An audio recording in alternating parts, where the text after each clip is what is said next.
बिस्मिल्लाहिर्रहमानिर्रहीम। अस्सलाम वालेकुम नाज़रीन मोहतरम, आप देख रहे हैं आज तक न्यूज़ और मैं हूँ समी। इससे पहले आप इस मिशन की 32 इकसार सुन चुके हैं और अब किस नंबर 33 मुलाहिजा फरमाएं। हम फल खाते हुए खुश गपियों में मसरूफ थे कि अंदरूनी राजदारी से दुर्गा को बरामद होते देखकर हम सभी चौंक गए। मेरे देन को एक झटका सा लगा कि अचानक दुर्गा कहाँ से आ गई, लेकिन फिर मेरे मुंह से गहरा सांस निकल गया। मुझे वो खुफिया रास्ता याद आ गया। दुर्गा के ऊँटों पर खफीफ सी मुस्कुराहट थी। वो सीता के करीब बैठ गई। तुम तीनों से सॉरी भाई, वो मेरी तरफ देखते हुए बोली। तुम लोगों को अचानक ही वहां से निकालना पड़ा। अगर ये चंद मिनट की ताखीर हो जाती तो मामला गड़बड़ हो जाता। और हाँ, नाश्ता किया या नहीं? नाश्ता कर लिया और अब तो दोपहर के खाने का इंतजार हो रहा है, मैंने कहा। डैडी गए? सीता ने पूछा। हाँ, तकरीबन आधा घंटा पहले गए हैं, दुर्गा ने जवाब दिया। वो रात 1 बजे जयपुर से रवाना हुए थे। नाश्ता उन्होंने यहाँ पर ही किया था। ये तो गनीमत है कि उनके आने की इतला 2-3 मिनट पहले मिल गई थी। चंद लम्हों को दुर्गा खामोश हुई, फिर बोली। दरअसल हुआ यूं कि उनके गार्ड के आगे आने वाली गाड़ी हवेली के दरवाजे पर पहुंच गई थी और एक गार्ड ने दरवाजा खुलवाने के लिए काल बैल बजा दी थी। और ये भी अच्छा हुआ कि तुम्हारे पिताजी की गाड़ी गली के मोड़ पर दूध वाली एक पिकअप से टकरा गई थी। उस बेचारे के दूध के सारे केन उलट गए। मामले को सुलझाने में तुम्हारे पिताजी को चंद मिनट की देर हो गई। अगर हादसा ना होता तो तुम लोगों को वहां से निकलने का मौका ना मिलता। पिताजी कहाँ गए हैं? सीता ने एक और सवाल किया। पुलिस हेडक्वार्टर, दुर्गा ने जवाब दिया। पहले वो टेलीफोन पर मुख्तलिफ लोगों से राब्ता करके उस सिलसिले में मालूमात हासिल करते रहे और फिर आधा घंटा पहले पुलिस हेडक्वार्टर गए हैं। वापस आएंगे या? सीता ने सवाल अधूरा छोड़ दिया। आज की रात वो जैसलमेर में ही रहेंगे, दुर्गा ने जवाब दिया। ये नहीं बताया कि रात को यहाँ रहेंगे या किसी दोस्त के यहाँ ठहरेंगे, लेकिन बहरहाल तुम लोगों को आज रात इसी मकान में गुजारनी पड़ेगी। सीता अपने बाप के बारे में कुछ और बातें पूछती रही, फिर बोली। एक बात और बताओ दुर्गा देवी। उसने नजरें दुर्गा के चेहरे पर जमा दी। इस मकान का क्या चक्कर है और खुफिया रास्ता? पहले तो तुमने कभी इसका जिक्र नहीं किया था। तुम कितने अरसे बाद यहाँ आई हो? दुर्गा ने पूछा। तकरीबन 2 साल बाद, सीता ने जवाब दिया। 2 साल पहले जब आखिरी मर्तबा तुम यहाँ आई थी तो ऐसी कोई सूरत नहीं थी, दुर्गा ने जवाब दिया। क्या मतलब? सीता ने उसे घूरा। तकरीबन 1.5 साल पहले राजीव ने मुझे बताया कि ये मकान बिक रहा है। कीमत अगरचे ज्यादा थी लेकिन मेरे पास रकम मौजूद थी, मैंने खरीद लिया। राजीव उस गली में रहता है। उसने सामने वाला मकान किराए पर ले रखा है। क्या उसने तुम्हें कुछ बताया? नहीं, कुछ नहीं, लेकिन वो तो तुम्हारा खिदमतगार है, उसने अलग मकान क्यों लिया? सीता ने पूछा। उसने शादी कर ली है, दुर्गा ने मुस्कुराते हुए बताया। ये उन दिनों की बात है जब 2 साल पहले तुम आखिरी मर्तबा यहाँ से होकर गई थी। तुम्हारे जाने के चंद रोज बाद उसने शादी कर ली थी। अच्छा, ये बात है, अभी उसकी गर्दन नापती हूँ। उसने ये बात अभी तक मुझसे छुपाए रखी, लेकिन पहले इस मकान के बारे में तो बताओ, सीता बोली। मेरा ख्याल था कि बीच की दीवारें भी तुड़वा कर मैं इस मकान को हवेली में शामिल कर लूंगी, लेकिन फिर अचानक ही एक और ख्याल आया और मैंने इसमें वो खुफिया रास्ता बना लिया। उसके लिए मैंने कारीगर जोधपुर से मंगवाए थे और लाखों रुपए खर्च हुए थे। राजीव के अलावा किसी और को उस मकान और इसके खुफिया रास्ते का बिल्कुल भी पता नहीं। इसका मतलब है कि तुम पिताजी से डरने लगी हो, सीता ने उसे घूरा। तुम्हारे पिताजी से क्यों डरने लगी? दुर्गा ने कहा। खौफ तो मुझे अपनों से आने लगा है जिन्हें कई साल बाद इज्जत का ख्याल आया है। मैं समझी नहीं, सीता ने उसे घूरा। जब तुम्हारे पिताजी से मुलाकात हुई थी तो मेरी मंगनी हो चुकी थी, दुर्गा कहने लगी। है तो वो हमारे खानदान का ही, लेकिन उस वक्त वो एक छोटा आदमी था। उसके माँ बाप की माली हालत भी बहुत कमजोर थी। वो समझता था कि मैंने दौलत के लालच में आकर महाराज को अपने हुस्न के जाल में फंसाया है। वो हर कीमत पर मुझे हासिल करना चाहता था, मगर एक तो वो महाराज से डरता था और फिर ऐसा से कमतरी में भी मुब्तला था। उसका ख्याल था कि उसके पास बहुत सी दौलत होगी तो मैं तुम्हारे पिताजी को छोड़कर उसके पास चली जाऊंगी। उसने दिन रात मेहनत की, कुछ फ्रॉड भी किए और आज उसके पास दौलत की रेल पेल है। तकरीबन 2 ही साल पहले वो जैसलमेर मुंतकिल हो गया। उसने मेन बाजार के अकम में एक छोटी सी हवेली भी खरीद ली थी। 1-2 मरतबा उसने दबे लफ्जों में अपने मन की बात कहने की कोशिश की, मगर मेरी तरफ से कोरा जवाब सुनकर वो धमकियों पर उतर आया। ओह, सीता बोली। तुमने पिताजी को बताया? मैं तुम्हारी पिताजी को बताकर परेशान नहीं करना चाहती थी, दुर्गा ने जवाब दिया। उन दिनों में ये मकान खरीद चुकी थी और अचानक ही मेरे ज़हन में ख्याल आया कि कैलाश जैसे आदमी का कोई भरोसा नहीं। हो सकता है किसी रात वो गुंडों को लेकर हवेली पर चढ़ आए, इसलिए मैंने बड़ी राजदारी से इस मकान और हवेली के दरमियान ये खुफिया रास्ता बनवा लिया और आज पहली बार सही मायनों में ये रास्ता इस्तेमाल हुआ है। और कैलाश, मेरा मतलब है तुम्हारा मंगेतर, सीता ने पूछा। वो यही है, जैसलमेर में, दुर्गा ने बताया। कभी कभी किसी जगह सामना हो जाता है, धमकियां तो बार बार देता है, मगर आज तक किसी धमकी पर अमल नहीं कर सका। जरा हालात पुरसुकून हो लेने दो, उससे भी निमट लेंगे, सीता ने कहा। दुर्गा उसे घूर कर रह गई मगर बोली कुछ नहीं। दुर्गा ने दोपहर का खाना हमारे साथ ही खाया, उसके बाद वो हमारे पास बैठी रही। तुम यहाँ बैठी हो, ऐसा ना हो कि पिताजी वापस आए तो गेट की घंटियां बजा बजा कर परेशान हो जाएं, सीता ने कहा। मैंने तमाम बंदोबस्त कर रखे हैं, दुर्गा ने मुस्कुराते हुए जवाब दिया। मैं हवेली में एक ऐसा स्विच ऑन कर रही हूँ कि हवेली के गेट पर कॉल बेल का बटन दबाया जाए तो यहाँ भी घंटी बज उठेगी। उसने अंदरूनी रायदारी वाले दरवाजे के ऊपर लगी हुई घंटी की तरफ इशारा किया, जिसके साथ ही एक सुर्ख बल्ब भी लगा हुआ था। और फिर शाम 7 बजे हम आंगन में बैठे चाय पी रहे थे तो घंटी बज उठी, साथ ही बल्ब भी रोशन हो गया। उसकी सुर्ख रोशनी यहाँ से भी दिखाई दे रही थी। दुर्गा चाय का कप मेज पर रखकर अंदर की तरफ लपकी। मैं और सीता भी उसके साथ ही उठ गए थे। उस कमरे में पहुंचकर दुर्गा ने स्विच बोर्ड पर एक स्विच ऑन किया और उसके साथ वाला स्विच ऑफ कर दिया। सामने वाली दीवार शक हो गई। दुर्गा हमारी तरफ हाथ हिलाती हुई उसमें दाखिल हो गई और चंद सेकंड बाद ही वो खुफिया रास्ता बंद हो गया। हमें दोनों तरफ से उस खुफिया रास्ते के मैकेनिज्म का पता चल गया। हम दोबारा आंगन में आ गए और चाय पीने लगे। तकरीबन 1 घंटे बाद फोन की घंटी बजी। सीता ने दौड़कर रिसीवर उठा लिया। वो दुर्गा ही की कॉल थी। सीता तकरीबन 2 मिनट तक बात करती रही, फिर रिसीवर रख दिया और मेरे सामने आकर कुर्सी पर बैठ गई।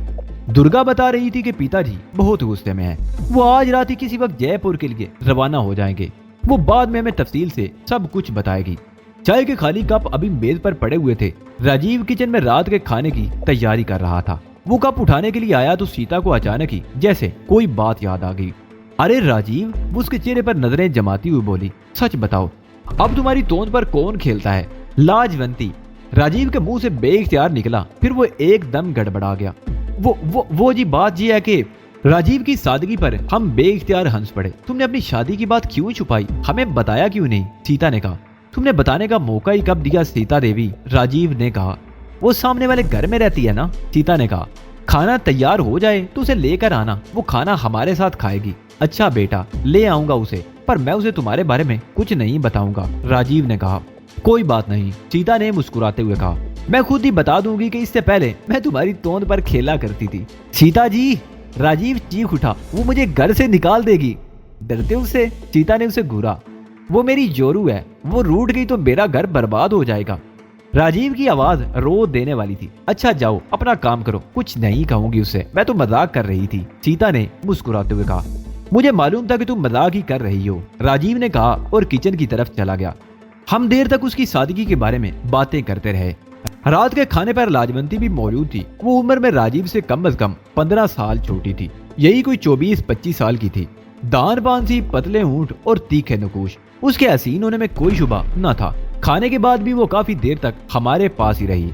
दुर्गा की तरफ से इतला हमें सुबह ही मिली थी, बल्कि सुबह 7 बजे वो खुद ही आई थी और हमें अपने साथ हवेली में ले गई थी और नाश्ता हमने वहीं किया था। तुम्हारे पिताजी सुबह 4 बजे यहाँ से गए थे। 2-4 रोज बाद शायद फिर वो वापस आएंगे, एक दिन के लिए, दुर्गा ने सीता की तरफ देखते हुए कहा। यहाँ हुआ क्या वो तो बताओ, सीता ने पूछा। उसकी तरह मैं भी सूरत-ए-हाल से वाकिफ होने के लिए बेचैन था। तुम्हारे पिताजी बहुत गुस्से में थे, दुर्गा ने जवाब दिया। उन्होंने उस दुर्घटना की सारी जिम्मेदारी कैप्टन गोपाल पर ही डाल दी है, जो खुद भी अपनी जान से हाथ धो बैठा है। वो चंद लम्हों को खामोश हुई, फिर बोली, और फिर सीता के बाप से हासिल होने वाली मालूमात से हमें आगाह करने लगी। उसके मुताबिक हवेली के मुलाजिम चतून सिंह ने महाराज धर्मेश सिंह, सीता का बाप, को बता दिया था कि कैप्टन गोपाल दूसरे फौजी अफसरों के साथ अक्सर यहाँ आता था। वो औरतों को भी लेकर आते थे। बाज़ औक़ात 2-3 घंटे रहकर चले जाते थे और बाज़ औक़ात रातें भी यहीं गुजारते थे। हफ्ते और इतवार की दरमियानी शब तो यहाँ खूब हड़ बूंग होती थी। रात भर राग रंग की महफिल जमती थी। कैप्टन गोपाल और उसके फौजी दोस्त भी नंगे होकर नाचते थे। ये हंगामा सुबह तक जारी रहता था और फिर वो लोग सारा दिन मरे हुए कुत्तों की तरह पड़े रहते थे। चतून सिंह ने बताया कि उसी शाम भी कैप्टन गोपाल अपने 2 फौजी अफसर दोस्तों के साथ आया था। उसके साथ 2 लड़कियां भी थी। कैप्टन गोपाल ने चतून सिंह को छुट्टी दे दी थी और वो अपने कजन के घर की तरफ जाते हुए रास्ते में हादसे का शिकार हो गया और रात भर हॉस्पिटल में पड़ा रहा। उसे कुछ मालूम नहीं था कि उसकी अदम मौजूदगी में हवेली में क्या हुआ था। चतून सिंह के उस बयान से यह नतीजा अखज़ किया गया था कि या तो कैप्टन गोपाल और उसके दोस्तों में झगड़ा हुआ था, जिससे गोपाल अपनी जान से हाथ धो बैठा था। दोस्तों ने उसे हवेली की पिछली तरफ जमीन खोदकर दफन कर दिया, या वो किसी औरत के हाथों मारा गया। मुमकिन है गोपाल से कोई बदला लेने के लिए उसके फौजी दोस्तों ने भी उसी औरत का साथ दिया हो, जिसने किसी तेजदार आले से गोपाल को मर्दानगी से महरूम किया था। ایک نظریہ یہ بھی تھا کہ جب وہ فوجی افیسر گوپال کے کریا کرم سے فارغ ہوئے تھے تو اس وقت وہ بدماش کسی طرح حویلی میں گھس آئے تھے۔ شاید ان لڑکیوں کی وجہ سے گوپال کے دوستوں اور بدماشوں میں مارکا ہوا تھا، جس میں ایک بدماش مارا گیا اور دوسرا بھاگ گیا۔ فوجی افیسر بھی ان عورتوں کے ساتھ حویلی سے بھاگ گئے۔ عورتوں نے حویلی چھوڑنے سے پہلے کپڑے بھی بدلے تھے۔ حویلی کے ایک بیڈ روم سے 2 عورتوں کے پھٹے ہوئے کپڑے ملے تھے، جس سے یہ نتیجہ نکالا گیا کہ حویلی میں آنے والی عورتوں کی تعداد 2 تھی۔ حویلی میں پائی جانے والے گنجے بدماش کی لاش کی شناخت ہو گئی تھی۔ وہ بدار حسن کا مشہور بدماش رنگا تھا۔ پچھلے 3-4 روز سے اسے گنگو نامی بدماش کے ساتھ دیکھا جا رہا تھا۔ پولیس کو شبہ تھا کہ اس رات گنگو ہی رنگا کے ساتھ تھا۔ اس کے بعد سے گنگو غائب تھا اور پولیس اسے تلاش کر رہی تھی۔ پولیس کو ان 2 عورتوں کی بھی تلاش تھی جو اس رات کیپٹن گوپال اور اس کے دونوں ساتھی کے ساتھ حویلی میں آئی تھی، اور ان فوجی افسروں کو بھی تلاش کیا جا رہا تھا جو کیپٹن گوپال کے ساتھ رنگ رلیاں منانے کے لیے حویلی میں آتے رہتے تھے۔ پولیس ہیڈ کوارٹر میں مہارانا کی ملاقات ایک اعلیٰ فوجی افیسر سے بھی ہوئی جو کیپٹن گوپال اور دوسرے فوجی افیسروں کا دفاع کرنے کی کوشش کر رہا تھا، اور مہارانا نے اس کی دھمکیوں سے مرعوب ہوئے بغیر اسے وارننگ دی تھی کہ وہ اپنے افیسروں کو پٹا ڈال کر رکھیں جو کتوں کی طرح ادھر ادھر منہ مارتے پھر رہے ہیں۔ چتون سنگھ کو میں بہت سیدھا سادہ سمجھتا تھا، لیکن وہ تو بہت چالاک ثابت ہوا۔ اس کے بیان نے ساری کہانی بدل کر رکھ دی اور اس کہانی میں سیتا کا نام تک نہیں آیا تھا۔ مہاراج نے حویلی کی نگرانی کے لیے اب 3 اور آدمی رکھ لیے اور انہیں سختی سے حکم دیا کہ جو بھی شخص حویلی میں داخل ہونے کی کوشش کرے اسے گولی سے اڑا دیا جائے۔ درگا نے آخر میں کہا، اس کا مطلب ہے کہ اب ہم اس حویلی کا رخ نہیں کر سکتے۔ سیتا نے کہا، ظاہر ہے۔ درگا نے سر ہلایا، اگر تمہیں اپنی موجودگی راز میں رکھنی ہے تو اس حویلی میں قدم رکھنا خطرناک ہوگا، لیکن سوال یہ پیدا ہوتا ہے کہ ہم کب تک اس طرح چھپ کر بیٹھے رہیں گے۔ میں نے ان کی باتوں میں مداخلت کرتے ہوئے کہا، میں تو اب تک یہ نہیں سمجھ سکا کہ سیتا مجھے یہاں لے کر آئی کیوں ہے۔ کیا محض دھیرج؟ سیتا ہاتھ اٹھا کر بولی۔ اس نے کنکھیوں سے کلپنا کی طرف دیکھا۔ میں سمجھ گیا کہ وہ اس کی موجودگی میں کوئی ایسی بات نہیں کرنا چاہتی تھی۔ یہاں اگر تم گھاٹے میں نہیں رہو گے، وہ بولی، وقت آنے پر سب کچھ سمجھ جاؤ گے۔ سیتا ٹھیک کہہ رہی ہے، درگا نے اس کی حمایت کرتے ہوئے کہا۔ یہاں بھی تمہارے کرنے کو بہت کچھ ہے۔ سیتا نے مجھے سب کچھ بتا دیا ہے۔ بات اگر صرف پریم کی ہوتی تو سیتا تمہیں جیسلمیر کی بجائے کہیں اور لے جاتی، شملہ، ڈلہودی، نیتی تال یا کوئی اور ایسی جگہ جہاں کوئی خطرہ نہ ہوتا، لیکن تمہیں ایک خاص مقصد سے یہاں لے کر آئی ہے اور تم یہاں رہ کر اپنے لیے بہت کچھ کر سکتے ہو، مگر تھوڑا انتظار کرو، دھول ذرا بیٹھنے دو، بدلہ صاف ہونے دو۔ اس وقت کلپنا کی موجودگی میں کھل کر کوئی بات نہ ہو سکی، لیکن شام کو لان میں چائے کے دوران کھل کر بات کرنے کا موقع مل گیا۔ کلپنا اس وقت اندر کسی کام میں مصروف تھی۔ بات ہندوستان اور پاکستان کے تعلقات سے شروع ہوئی تھی۔ پاکستان کو آزاد ہوئے 53 سال ہو چکے تھے، مگر ہندوستان نے آج تک پاکستان کے وجود کو تسلیم نہیں کیا تھا۔ تاریخ ہوا ہے کہ ہندوستان کو جب بھی موقع ملا اس نے پاکستان کو نقصان پہنچانے کی بھرپور کوشش کی۔ بنگالیوں نے غداری کی تو ہندوستان نے ان کا بھرپور ساتھ دیا اور پاکستان کے 2 ٹکڑے کر دیے۔ مشرقی پاکستان کو بنگلہ دیش بنا دیا۔ ہندو ذہنیت سے کون واقف نہیں، ان کی گنونی سازشیں اس حصے کے امن کے لیے ہمیشہ ہی خطرہ بنی رہی ہیں۔ اس کے توسیع پسندانہ عزائم سے کون واقف نہیں۔ پہلے آسام کو ہڑپ کیا، پھر سکم اور بھوٹان پر طاقت کے بل بوتے پر تسلط جمایا، گوا پر پنجے گاڑے، کشمیر فوج کشی کی، مگر کشمیری حریت پسندوں نے ہندوؤں کی حاکمیت کو تسلیم کرنے سے انکار کر دیا۔ کشمیری عوام کا مطالبہ آزادی کو قابل گردن زون جرم قرار دیا گیا۔ اس قوم پر ظلم و بربریت کے وہ پہاڑ ڈھائے گئے کہ ہلاکو اور چنگیز خان جیسے ظالم اور جابر لوگوں کی روح بھی کانپ گئی۔ ہندوستان نے مظلوم کشمیریوں پر دہشت اور بربریت کی انتہا کر دی کہ کوئی بھی انسان روح فرسا مظالم کو دیکھ کر خاموش نہیں رہ سکتا۔ ایک تو ہندوستان نے پاکستان کے وجود کو شروع دن سے ہی تسلیم نہیں کیا، اور دوسرے مظلوم کشمیری عوام سے پاکستان کی ہمدردی بھی ہندوستان کو اچھی نہ لگی، اور پاکستان کو سزا دینے کے لیے بھارتی حکمران شروع ہی سے گنونی سازشوں میں مصروف رہے۔ پاکستان کا ایک حصہ الگ کر کے بھی ان کا کلیجہ ٹھنڈا نہیں ہوا۔ وہ اب بھی پاکستان کے وجود کو مٹانے کے در پہ ہے۔ ہندوستان نے پاکستان میں اپنے ایجنٹوں کا جال پھیلا رکھا ہے۔ تقریب کاری، بموں، دھماکے اور دہشت گردی سے اس نے پاکستان کی سلامتی کو خطرے میں ڈال رکھا ہے۔ پاکستان کے مختلف شہروں میں اگرچہ بھارتی انٹیلیجنس ایجنسی را کے بے شمار تربیت یافتہ ایجنٹ موجود ہیں، لیکن تقریب کاری اور دہشت گردی کے ذریعے خون ریزی کے لیے وہ زیادہ تر پاکستانی باشندوں کو اعلیٰ کار بناتے ہیں۔ کسی بھی ملک میں ایسے بے ضمیر لوگوں کی کمی نہیں جو پیسے کی خاطر ملک تو کیا اپنی ماں کا سودا کرنے سے بھی باز نہیں آتے۔ پاکستان میں بھی ایسے بے ضمیر لوگوں کی کمی نہیں جو پیسے کے لیے لالچ میں آ کر راہ کے اعلیٰ کار بن جاتے ہیں۔ ایسے لوگوں کو دہشت گردی، تقریب کاری کی باقاعدہ تربیت دی جاتی ہے۔ और ये तरबियत राजस्थान में दी जाती है, सीता कह रही थी। औरत और दौलत के लालच में अपने देश का सौदा करने वाले बेजमीर लोगों को सिंध की तरफ से सरहद पार करके राजस्थान पहुंचा दिया जाता है, जहां मुख्तलिफ कैंपों में उन्हें तकरीबकारी और दहशतगर्दी की तरबियत देकर वापस भेज दिया जाता है। उन कैंपों में उनकी इस तरह ब्रेन वॉशिंग कर दी जाती है कि उनके दिलों में अपने देश या अपने लोगों के लिए हमदर्दी बिल्कुल ही खत्म हो जाती है। उन्हें जल्लाद बना दिया जाता है और वो वापस जाकर अपने ही बेगुनाह लोगों को मौत के घाट उतारना शुरू कर देते हैं। बेगुनाहों को खून में नहला दिया जाता है और सड़कों पर उनकी लाशें बिछा दी जाती हैं।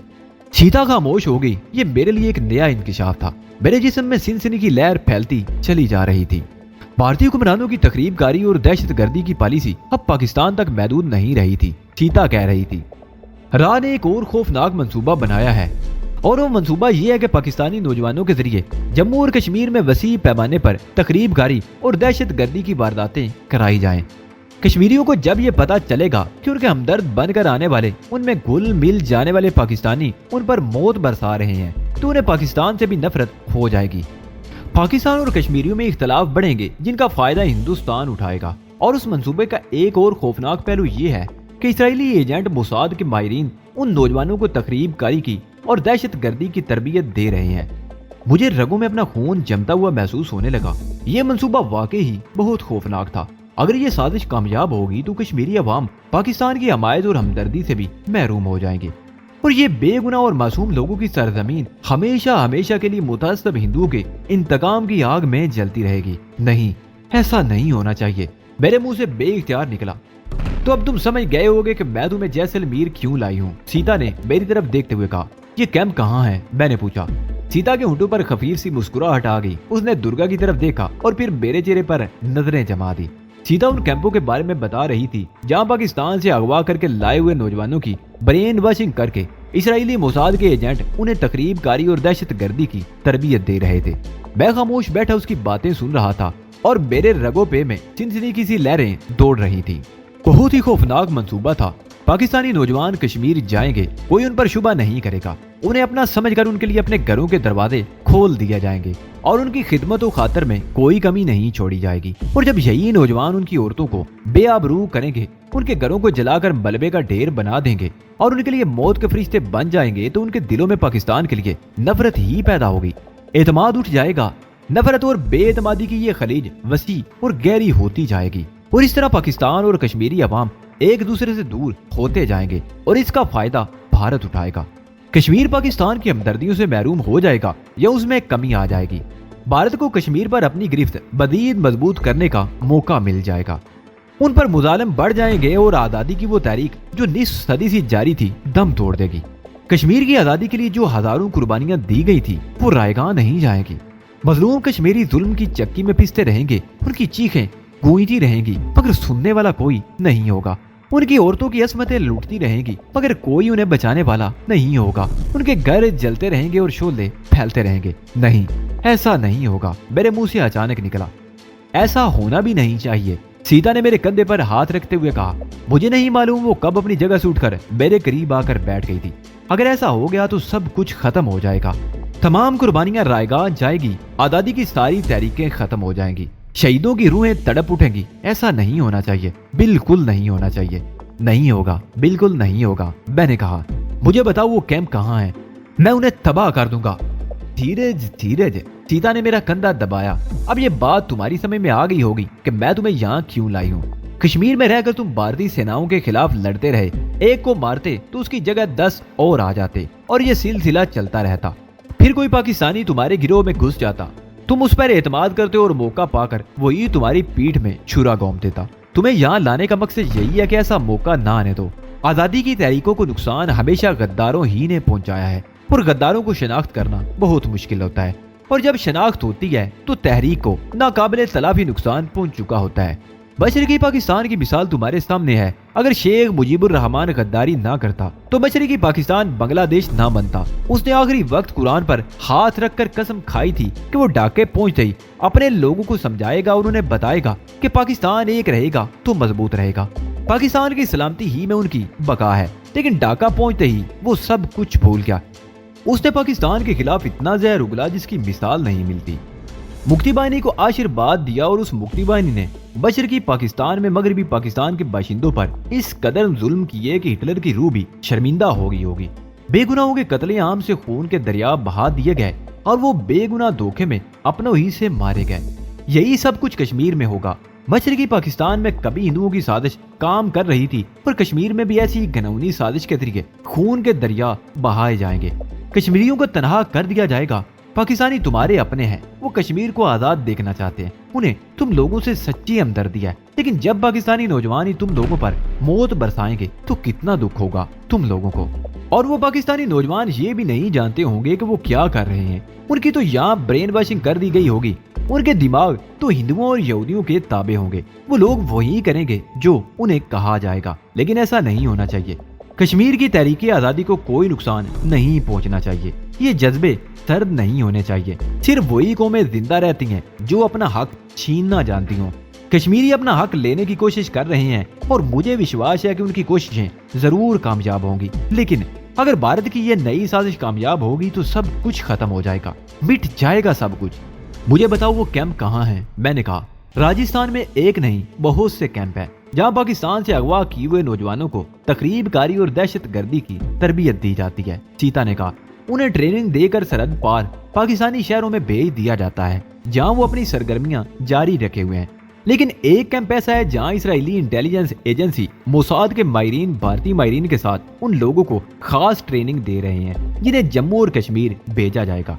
ये ग्रुप अभी इब्तदाई मरहले में है। अभी सिर्फ उन नौजवानों की ब्रेन वॉशिंग हो रही है। जो नौजवान उस मरहले में कामयाब होंगे उन्हें अगले मरहले के लिए मुंतखब किया जाएगा, और जिन पर शुबा होगा कि वो उनके काम के नहीं है या वो आगे चलकर उनके लिए मुश्किलात पैदा कर देंगे, उन्हें गोली से उड़ा दिया जाएगा।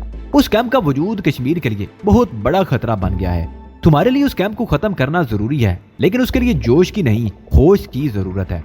उस कैंप को तबाह करके तुम अपने देश की ऐसी खिदमत करोगे जिसे तारीख में हमेशा याद रखा जाएगा।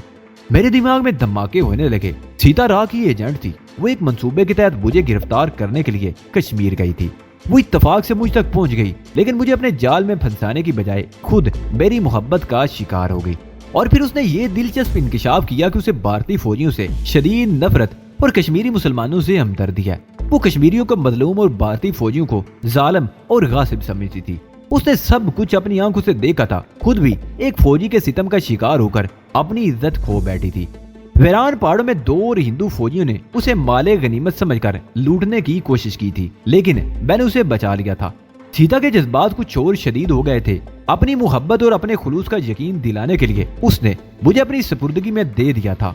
और फिर जम्मू में मानसर झील के किनारे रंगरलियां मनाते हुए भारतीय फौज के आला अफसरों पर मुजाहिदीन के साथ हमले में हिस्सा लेकर उसने ये साबित कर दिया कि उसे भारतीय फौजियों से वाकई ही शदीद नफरत और कश्मीरी मुसलमानों से हमदर्दी है। वो मुझे मेरे महाज से दूर ले आई थी। इस तरह वो अपने मकसद में कामयाब हो गई थी कि मुझे कश्मीर के महाज से हटा देगी। मेरे दिल में कदम कदम पर सीता के बारे में शुबहात जन्म लेते रहे। मुझे हर लम्हे ये धड़का लगा रहता कि वो किसी वक्त भी मुझे किसी अथॉरिटी के हवाले कर देगी, लेकिन मेरे ये अंदेशे गलत साबित हो रहे थे। सीता मुझे जैसलमेर ले आई थी। रास्ते में हनुमानगढ़ के एक गेस्ट हाउस में राह के एक आदमी ने उसे देख लिया था। सीता मेरी और अपनी आमद को मख्फी रखना चाहती थी। उसने राह के उस एजेंट को मौत के घाट उतार दिया और मुझे लेकर जैसलमेर पहुंच गई। और यहाँ अगले रोज उसने अपने कजन कैप्टन गोपाल को बेदर्दी से मौत के घाट उतार दिया। इस तरह उसने अपना इंतकाम लिया, बल्कि एक बार फिर ये साबित कर दिया कि उसे भारतीय फौजियों से कोई हमदर्दी ना थी। कैप्टन गोपाल के कत्ल के फौरन बाद ही कल्पना वाला वाकया पेश आ गया और हमें वो हवेली छोड़नी पड़ी। सीता मुझे इस तरह हिफाजत में लिए हुए थी जैसे मैं उसके लिए सब कुछ हूँ। और कल तो उसने दुर्गा के सामने भी कह दिया था कि वो मेरे लिए अपनी जान तक लड़ा देगी। मेरी वजह से सीता अपनों को नाकाबिले तलाफी नुकसान पहुंचा चुकी थी। उसने अपने कजन कैप्टन गोपाल को मौत के घाट उतार दिया था। मानसर झील के किनारे कई आला फौजी अफसरों को मौत की नींद सुला दिया था और अब वो मेरे हाथों एक ऐसा कैंप तबाह करवाना चाहती थी जहां जुनूनियों और कातलों की खेप तैयार की जा रही थी, जो सीता के बकौल कश्मीर में खौफनाक तबाही फैलाने वाले थे। लेकिन सवाल ये पैदा होता था कि ये सीता सब कुछ क्यों कर रही थी?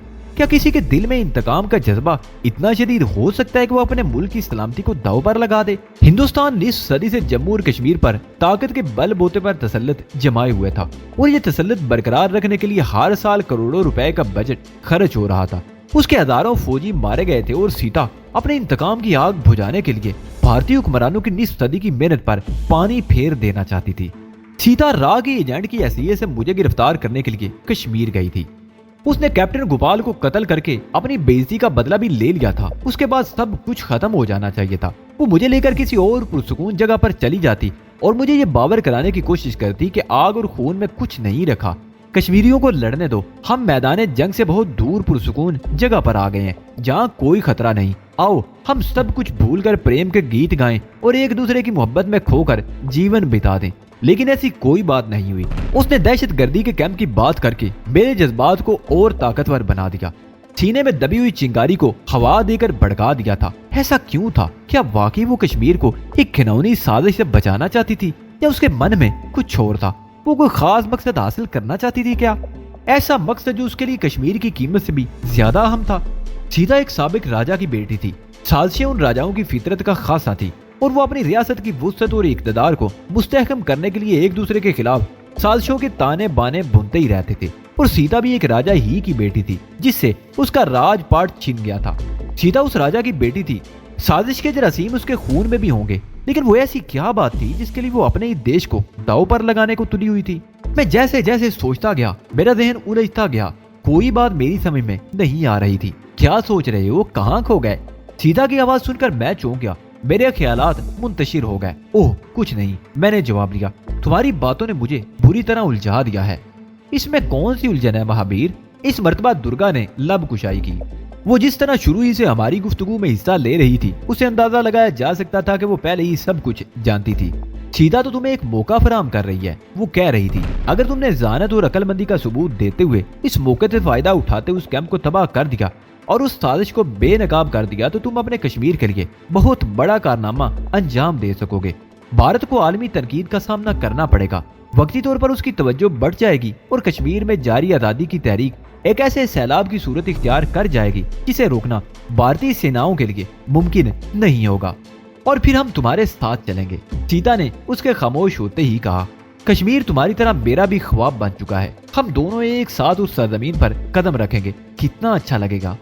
मैंने सीता की तरफ देखा। उसके होंठों पर मुस्कुराहट थी और फिर उसने दुर्गा की मौजूदगी की परवाह किए बगैर मेरी तरफ झुककर मेरे सीने पर सर रख दिया। मैं गड़बड़ा सा गया। मैंने कनखियों से दुर्गा की तरफ देखा। उसके होंठों पर मुस्कुराहट खेल रही थी। ये मत समझना कि तुम अकेले होगे, दुर्गा ने कहा। हम तुम्हारे साथ हैं और तुम जानते हो जब नीयत साफ हो तो दुनिया की कोई ताकत कदम बढ़ाने से रोक नहीं सकती। मैं पूरे विश्वास से कह सकती हूँ कि तुमसे सीता का प्रेम और वतन से तुम्हारी मोहब्बत जरूर रंग लाएगी। वतन से दूर वतन की सेवा के इस मार्ग पर भी कामयाबी तुम्हारे कदम चूमेगी। मैंने अपने वतन की खिदमत और आजादी के लिए राइफल उठाई थी। मैंने सीता का सर अपने सीने से हटाते हुए कहा, राइफल अब मेरे हाथ में नहीं रही, लेकिन यहाँ भी अगर मुझे मौका मिल रहा है तो मैं इससे फायदा उठाने की जरूर कोशिश करूंगा, ख्वाह उसके लिए मेरी जान ही क्यों ना चली जाए। लेकिन मैं उस कैंप के बारे में जरा और तफसील से जानना चाहता हूँ। देश से मोहब्बत का जज्बा इतना सच्चा और इतना शदीद हो तो तूफान भी रास्ता नहीं रोक सकता, दुर्गा ने कहा। सीता तुम्हें उस कैंप के बारे में बता देगी। तुम लोग बातें करो, मैं ऊपर जाकर चाय बना कर लाती हूँ। वो खाली कप उठाकर बरामदे की तरफ चली गई। सीता उठकर एक बार फिर मेरे सामने वाले बेंच पर बैठ गई। तुम उस कैंप के बारे में कुछ बता रही थी। मैंने सवालिया निगाहों से उसकी तरफ देखा। वो कैंप यहाँ से तकरीबन 10 मील के फासले पर वाक़ है, सीता कहने लगी। राजस्थान की तारीख बहुत दिलचस्प है और जैसलमेर की तारीख दिलचस्प तरीन है। ये शहर राजस्थान के तमाम शहरों में कदीम तरीन है। इसकी बुनियाद सन 1156 में भट्टी हुक्मरानों ने रखी थी और उसे राजस्थान का पहला दारुल खिलाफा होने का एजाज भी हासिल है। उसका कदीम नाम लू दरवा था। हर तरफ से रेत के टीलों में घिरा हुआ ये शहर ज्यादा अरसा तक आबाद न रह सका। बाद में आने वाले भट्टी खानदान के हुक्मरानों ही ने वहां से 10-11 मील दूर खुली जगह पर एक और बस्ती बनाना शुरू कर दी, जहां पानी वाफर मिकदार में मौजूद था। ये बस्ती आबाद होती चली गई और लू दरवा उजड़ता चला गया। नई बस्ती जैसलमेर के नाम से एक शहर की सूरत इख्तियार कर गई और लू दरवा वक्त के हवादिस का शिकार होकर खंडरों में तब्दील हो गया। चारों तरफ से रेत के टीलों में घिरे हुए लू दरवा के खंडरात आज भी मौजूद हैं। रेत के पास टीले तो छोटी छोटी पहाड़ियों की तरह ठोस हो चुके हैं, जबकि बेशतर टीले ऐसे हैं जो हवा से अपनी जगह तब्दील करते रहते हैं। हवा से रेत पर ऐसी ऐसी लहरें और ऐसे ऐसे नक्श माररे वजूद में आते हैं कि जिन्हें देखकर अकल दंग रह जाती है। लू दरवा के खंडरात पहले स्याहों की तवज्जो का मरकज बने हुए थे, लेकिन चंद साल पहले उस तरफ स्याहों की आमदोरफ्त पर पाबंदी लगा दी गई और उन कदीम खंडरात को शहर ममनुआ करार दे दिया गया और वो इलाका फौज के हवाले कर दिया गया। लोग यही समझते रहे कि उन खंडरों में शायद कोई बहुत बड़ा खजाना दरियाफ्त हुआ है और उस इलाके को फौज के हवाले करके सियाहों की आमदोरफ्त पर पाबंदी लगा दी गई है। लेकिन मैं जानती हूँ कि वहाँ क्या है। वो चंद लम्हों को खामोश हुई, फिर बोली, मुझे एक मर्तबा वहाँ जाने का मौका मिला था जब राह की तरफ से मुझे ट्रेनिंग दी जा रही थी। उन दिनों फौज की निगरानी में वहाँ जगह जगह कुछ तामीराती काम हो रहा था। खंडरात अपनी जगह पर मौजूद थे, उनके बीच में ऐसी छोटी छोटी नई इमारतें भी मर्दे वजूद में आ रही थी जिनका मकसद उस वक्त मेरी समझ में नहीं आ सका था। मुझे एक हफ्ता वहाँ रखकर जयपुर वापस भेज दिया गया। ये तो बाद में मुझे मालूम हुआ कि वहाँ दहशतगर्दी की तरबियत के लिए एक जदीद तरीन कैंप बनाया गया है। यहाँ से तरबियत हासिल करने वालों को श्रीलंका और पाकिस्तान भेजा जाता। पाकिस्तान की तरह भारतीय हुक्मरानों ने श्रीलंका में भी तवील अरसा पंगाबाजी शुरू कर रखी है। श्रीलंका के बागियों को भी यहाँ तकरीबकारी, दहशतगर्दी और गोरिल्ला जंग की तरबियत दी जाती है, जो वापस जाकर अपने ही शहरों में आग और खून का खेल खेलते हैं। उस कैंप के अलावा राजस्थान में और भी बहुत से कैंप हैं जहाँ पाकिस्तानी नौजवानों को दहशतगर्दी और तकरीबकारी की ट्रेनिंग दी जाती है। भारतीय हुक्मरानों ने तय कर रखा है कि पाकिस्तान में अमन और शांति नहीं होने देंगे और यही वजह है कि आज तक पाकिस्तान में कोई भी हुकूमत जमकर नहीं रह सकी। एक तो वहाँ के सियासतदानों को अपने देश से कोई मोहब्बत नहीं, वो कौम की खिदमत का जज्बा लेकर नहीं, दौलत समेटने के लिए सियासत में आते हैं। वहाँ की सियासत परमट और प्लाट के गिर्द घूमती है। असेंबलियों में आकर बैंकों और दूसरे मालियाती इदारों से लंबे लंबे कर्जे लेना और डिकार लिए बगैर उन्हें हजम कर लेना वहाँ के सियासतदानों का वतीरा बन चुका है। सरकार में करप्शन इससे भी ज्यादा है। वहाँ तो रिश्वत के बगैर कोई जायज काम भी नहीं होता। सरकार से 8-10 हज़ार रुपया महीना तनख्वाह पाने वाले सरकारी अफीसर जागीरदारों जैसी ठाठ की जिंदगी बसर करते हैं। उनसे बड़े अफसरों की तो बात ही क्या, वो तो शहनशाह हैं। आलीशान कोठियां, कीमती कारें और ठाट बाट मामूली बात है। मामूली दर्जे के मुलाजमीन भी अपनी हैसियत से बढ़कर जिंदगी गुजार रहे हैं। सारा दबाव अवाम पर है। महंगाई के इफरीत ने आम आदमी का जीना हराम कर रखा है। बेरोजगारी भी बढ़ती जा रही है। पढ़े लिखे नौजवान या तो मुंशियात या जराइम की तरफ माइल हो रहे हैं। वो चोरी, डकैती, राहदानी की वारदातें करने पर मजबूर हैं और ऐसे ही मायूस नौजवान गैर मुल्की एजेंसियों का आसानी से आलाकार बन जाते हैं। राग एजेंट पूरे पाकिस्तान में फैले हुए हैं। उनमें खूबसूरत लड़कियां भी हैं जो ऐसे नौजवानों को तलाश करके फांसती हैं। चंद छोटी छोटी आजमाइशों के बाद जब उन एजेंटों को यकीन हो जाता है कि शिकार उनके मतलब का है तो उसके गिर्द जाल तंग कर दिया जाता है। बाज को ब्लैकमेलिंग से फांसा जाता है और बाज को हसीन औरतों, शराब और दौलत का लालच देकर शिकंजे में जकड़ दिया जाता है।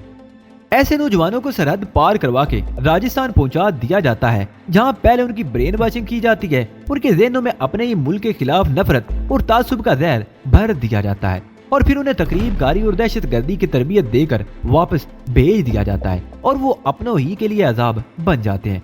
कुछ अर्सा पहले भारतीय हुक्मरानों ने जम्मू कश्मीर के हवाले से एक नई पॉलिसी इख्तियार की। पॉलिसी नहीं, घिनौनी साजिश। उसकी तफसील मैं तुम्हें बता चुकी हूँ कि किस तरह पाकिस्तानी नौजवानों को तकरीबकारी की तरबियत देकर कश्मीर भेजा जाएगा और उनकी सरगर्मियों से किस तरह कश्मीरियों के दिलों में पाकिस्तान से नफरत पैदा की जाएगी। दोनों के ताल्लुकात बिगड़ भी गए तो उनका फायदा भारत को ही पहुंचेगा। राजस्थान में मुख्तलिफ मुकामात पर तकरीबकारी और दहशतगर्दी की तरबियत के 150 से ज्यादा कैंप हैं। कश्मीर के हवाले से नई पॉलिसी के तहत भारतीय हुक्मरानों ने इसराइली इंटेलिजेंस एजेंसी मोसाद से मदद लेने का फैसला किया। मोसाद से पहले भी मुख्तलिफ मामलात में राह की मदद करती रही है। मोसाद को ऐसी तकरीबी सरगर्मियों का निस्फ सदी का तजर्बा है। तकरीबकारी, दहशतगर्दी और ऐसी घिनौनी साजिशों से अपना वजूद बरकरार रखा हुआ है। मोसाद के माहिरीन के मुआहदे के बाद उन्हें यहाँ बुला लिया गया। उन यहूदी माहिरीन ने राजस्थान के मुख्तलिफ कैंपों का दौरा करके 150 नौजवानों को मुंतखब किया, जिन्हें लुदरवा के उस कैंप में पहुंचा दिया गया। 6 महीने पहले उस कैंप में तरबीती प्रोग्राम शुरू हो जाना चाहिए था, मगर वहाँ एक मंदिर की वजह से उस पर अमल ना हो सका। मंदिर की वजह से मैंने उलझी हुई नजरों से उसकी तरफ देखा।